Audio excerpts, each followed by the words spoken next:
Vi har skabt ESG Cloud med et ønske om at hjælpe den grønne omstilling ved at fremme kendskabet til de europæiske standarder i ESG-rapportering og hjælpe virksomheder godt i gang med rapportering.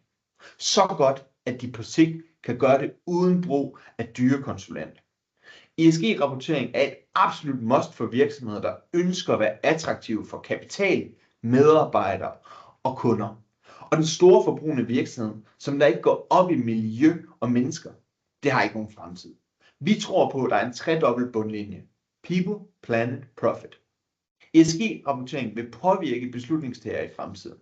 Hvis vi skal i mål med EU's Green Deal, så skal det være lettere og billigere for virksomheder i alle størrelser at kunne lave ESG-rapportering. Og det er målet med vores platform.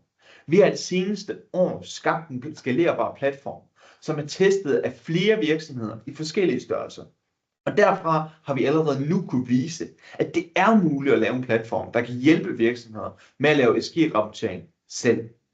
Men vi er ikke i mål, og har derfor brug for jeres hjælp til at kunne lave platformen endnu bedre, ved at virksomheder kan begynde at tilpasse sprog, lokationer og standarder.